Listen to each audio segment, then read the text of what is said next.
All right, no intro, no outro, straight fire. So we are about to go into the basics of Forex. Um, I'll probably show two presentations back to back, and then I'm going to toggle between my presentation and then also the charts. All right, so Forex basic training, introductory guide to understanding Forex trading concepts and strategies for beginners. Um, yeah, so boom, let's get into it. So, introduction to Forex. What is Forex? Forex is the foreign exchange market. So, right, Forex, as you can see by the PowerPoint, is the world's largest and most liquid financial market where currencies are traded globally. So, pretty much it operates 24/5. The market opens up at 5 p.m. Eastern Standard Time on Sunday and closes at 5 p.m. Eastern Standard Time on Friday. So again, 5 days a week. So it provides opportunities for traders to engage in, buying and selling of currency. So pretty much is influenced by economic indicators, political events, and market sentiment. So pretty much market sentiments is like it's more so emotional. I don't really care about market sentiments. Really, I don't even care about economic indicators or political events. I watch it, but it's not the basis of my trading. So yeah. Now, what is Forex? Again, I already mentioned that before. Forex is the foreign exchange market, just trading currency. So global currency trading market. So Forex, again, a foreign exchange global market for trading currencies against one another. So it operates on a decentralized basis, and as you can see on my slide deck, meaning transactions occur directly between parties, typically facilitated by financial institutions or brokers. So I'll go into brokers on the back end, and some regulated brokers out of the United States, and just pretty much different types of brokers. So if you ever see something that says EUR USD, it's the euro against the United States dollars, Great British Pound USD, Great British Pound against the United States dollars. So you have a plethora of Forex pairs that you can trade. Me specifically, I just focus on the major pairs. What major pairs are currencies that are tracked against the United States dollars. There's a total of seven major pairs. So, like I mentioned earlier, the Forex market, you trade at 24/5. So open 24 hours a day, 5 days a week. So pretty much you can trade any time frame that you want. 5 p.m. Eastern Standard Time to 5 p.m. 5 p.m. Sunday Eastern Standard Time to 5 p.m. Friday Eastern Standard Time.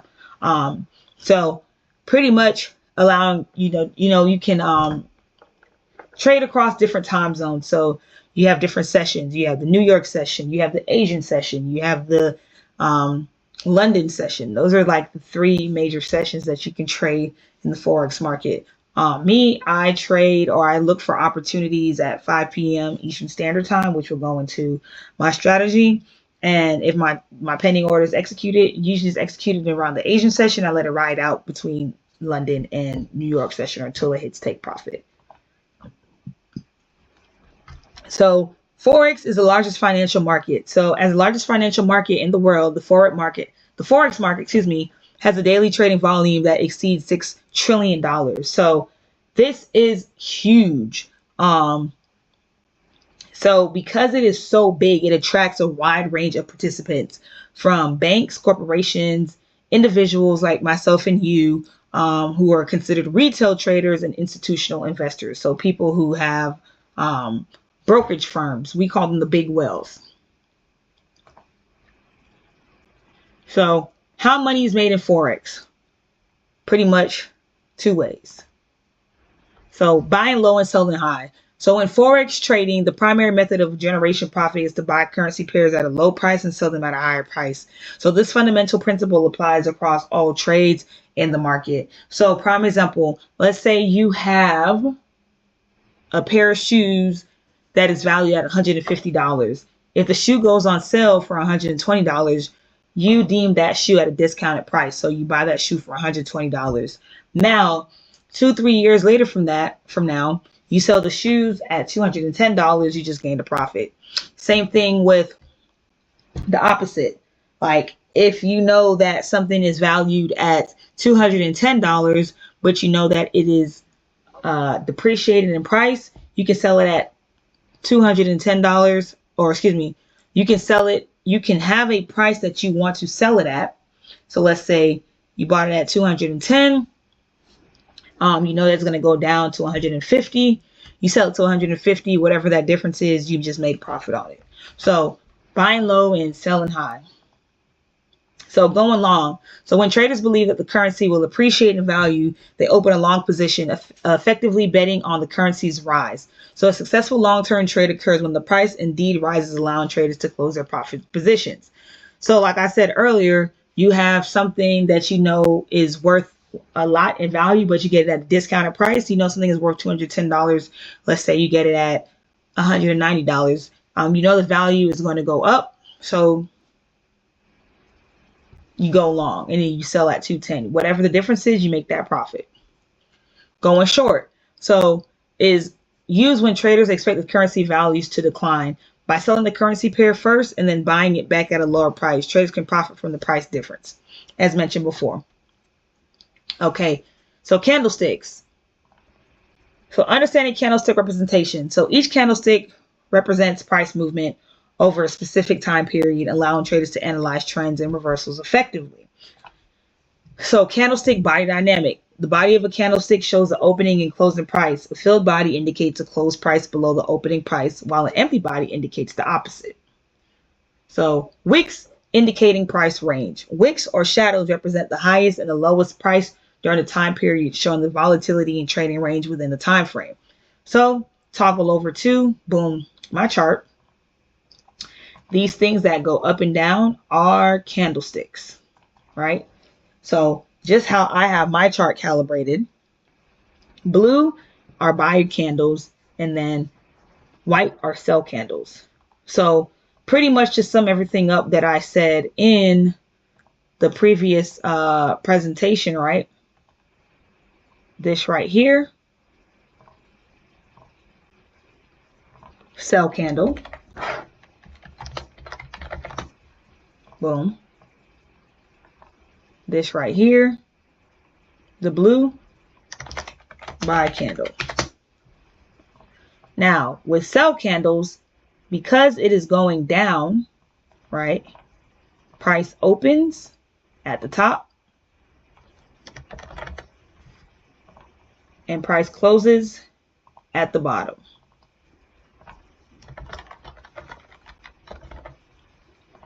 The wicks, which are these lines, is the highest point that price gets to within this candle. And then the wick at the bottom is the lowest price that gets to within this candle. Opposite of that, buy candles, right? Buy candles open at the bottom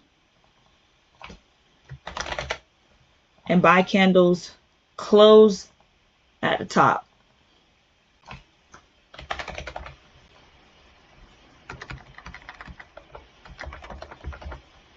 Again, the highest wick, the wicks are the highest point that price gets to in that range or within that candle, and the lowest wick is the lowest point that price gets towards in that candle.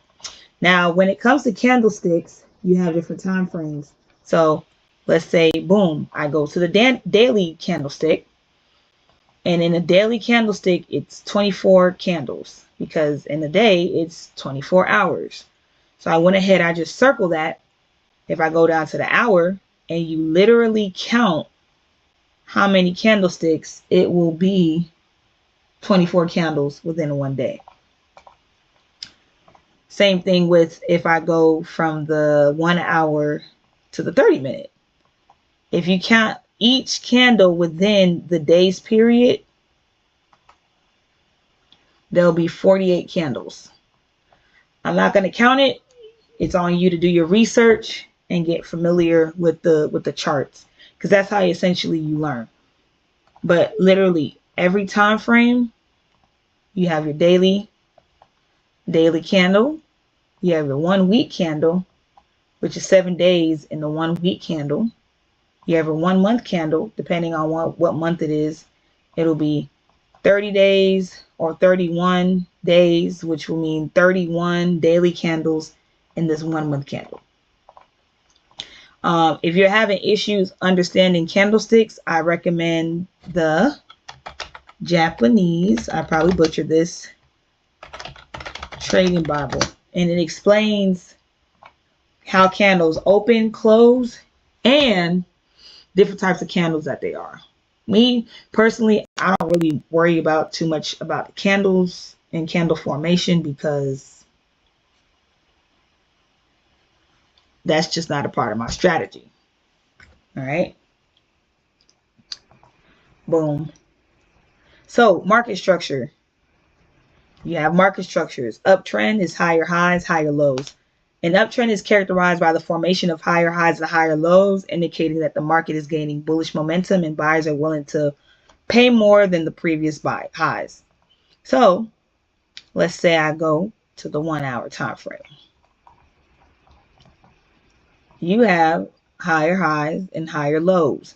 And this is a little bit advanced, right? But it's important to know, or at least get a general baseline of, how market moves. And as you become a little bit more advanced, then you just literally start seeing it. So what we're doing is higher highs and higher lows. So let's start. We're going to focus on this portion of the market. You have a higher high, higher low, higher high, higher low, higher high, higher low, higher high, low. This is a new low. So pretty much what forms market structure is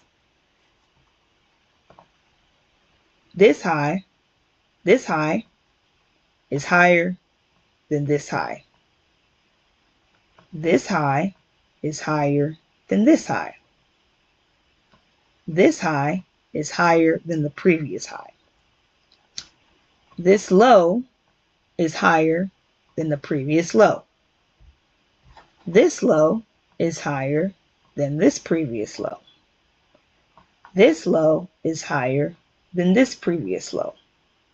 As you can see, this new low broke this low, so this is a new low. This is no longer a higher low.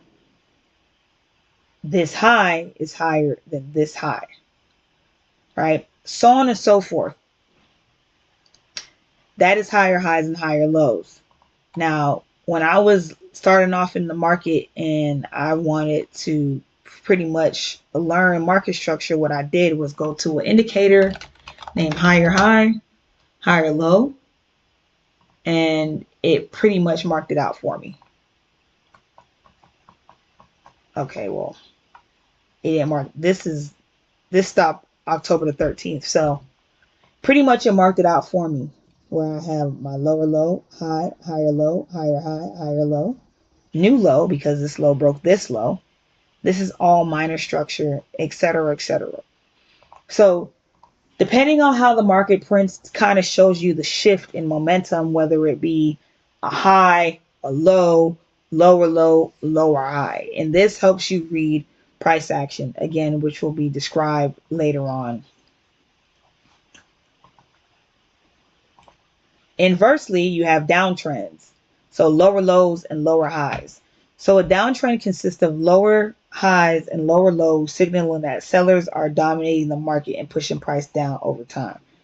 So again, like I said, inversely, let's say we're just going to focus on this portion of the market. As you can see, lower low, lower high, lower low, lower high, lower low, lower high, etc., etc. So pretty much this indicates a downtrend.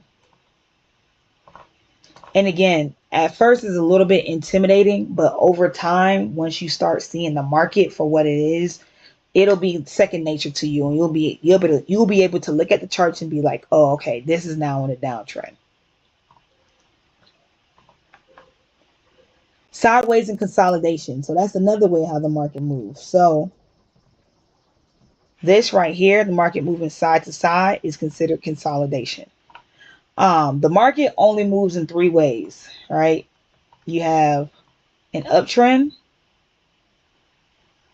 you have a downtrend, and then you have consolidation. You do not want to trade in consolidation. You're going to get hit out every single time. But this is kind of a visual representation on how the market trades.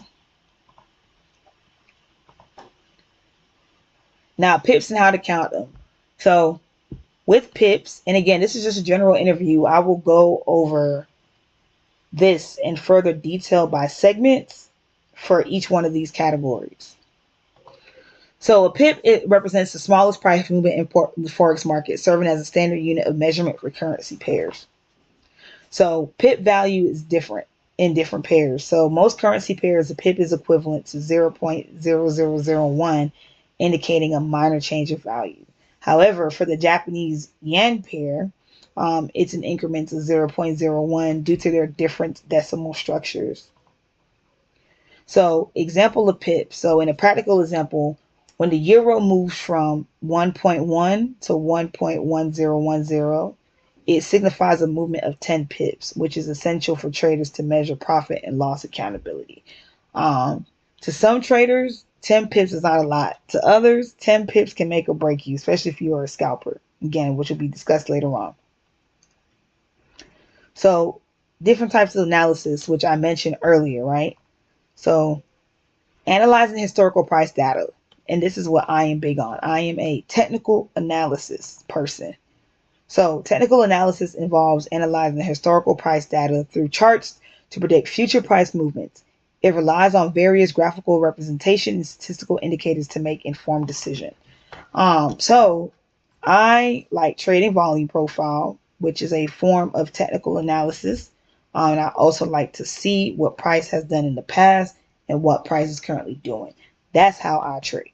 Now you have people who trade support and resistance levels. So identifying support and resistance levels is crucial in technical analysis. For me, my support and resistance is the volume profile. I use the point of control, but again, I will explain that later. Support refers to price levels where buying interest is strong enough to overcome selling pressure, while resistance is selling interest overcoming buying pressure. So kind of what that look like on the chart is, we will always say support is your floors and resistance is your ceilings. So support, if you are standing on the ground, what is supporting you? The ground. So in a seller's market, if price bounces off of the quote unquote down, that is support. In a buyer's market, if price bounces off what is considered the ceiling, that is resistance. Price is resisting to go through.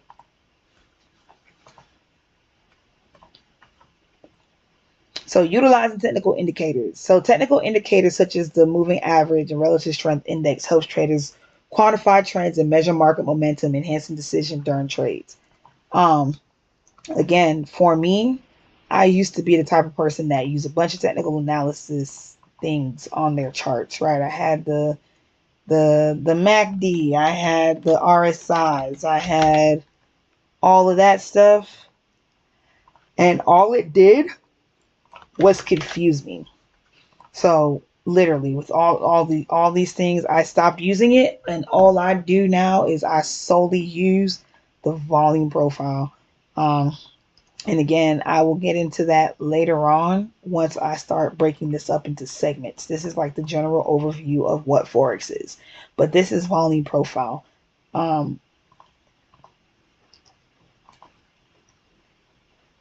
So fundamental analysis. We're going outside of technical analysis. This is a different type of analysis that traders use. So fundamental analysis, economic indicator impact currency value. So fundamental analysis involves evaluating economic indicators that influence currency values, whether it be the non-farm payroll, which indicates employment trends, CPI, Consumer Price Index, measures inflation, FOMC, the Federal Open Market Committee meeting can lead to interest rate changes affecting currency demands and supplies, especially if you trade currencies that go with against the USD. Global events create market volatility. So events such as geopolitical tension, natural disasters, and major economic announcements can trigger volatility in the Forex market. So there's a rule of thumb for some people where they're like, if it's major news, they're not trading. Me, I don't care about fundamental analysis. I am strictly a technical trader, and I trade what I see, not what I think, or not what the news events that create the volatility. If I get hit out, I get hit out. If I make money, I make money. Informed trading decisions. So understanding fundamental analysis helps traders anticipate market movement and make informed trading decisions. It's essential for long-term trading strategies and adapting to changing market conditions. I tell people that fundamental analysis just pushes the market to where it was already going to go originally, but it gets it there faster. So example chart markup. So I'm going to skip this slide because I wanted to toggle to my actual chart, but I think I will cover marketing, key price, swing, and trend directions to identify optional entries and exits at a later time. That will come in my strategy video. So beginner Forex strategies to get you, acclimated to the market. So you have a break and retest, trend line trading techniques, identifying support and resistance zones, and understanding volume profiles. Me, I do understanding volume profiles. One of my homegirls, she trades literally just trend line, support and resistance, and break and retest, and she making money. There's a lot of different strategies in the Forex market that you can utilize to make money. There's no golden strategy where, oh, this is the holy grail. Literally, it all comes down to risk management, which I said again, we will discuss on the back end.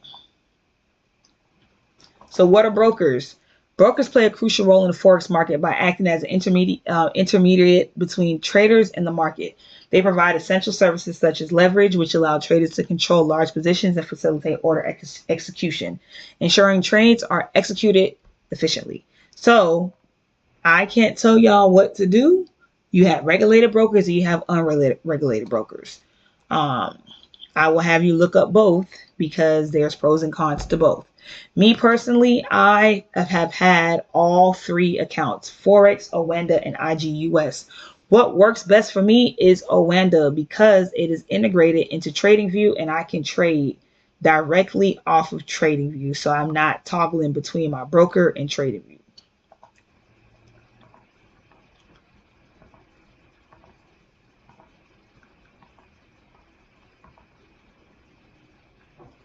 So what is TradingView? TradingView is a widely used charting platform designed for traders and investors. It offers advanced analytical tools, real-time data, and user-friendly interference. So I have been using TradingView for years. I started on it, and this is pretty much it. But my slide deck says, TradingView uses real-time analytical data. If you look to the right here on TradingView, you literally have a countdown. I'm on a 30-minute chart because that's the only chart that I look at. And I have a countdown of each candle because each candle is what? Each candle is 30 minutes of when this candle is supposed to close. So this candle closes in 9 minutes and 6 seconds, and it will generate a new 30-minute candle that will close 30 minutes after that. I also and I can also do a video on TradingView and the setup. Again, this is supposed to be the basics of Forex. So I'm not trying to have it drawn out. We already at 23 minutes. So setting up TradingView, again, I'll go into that later.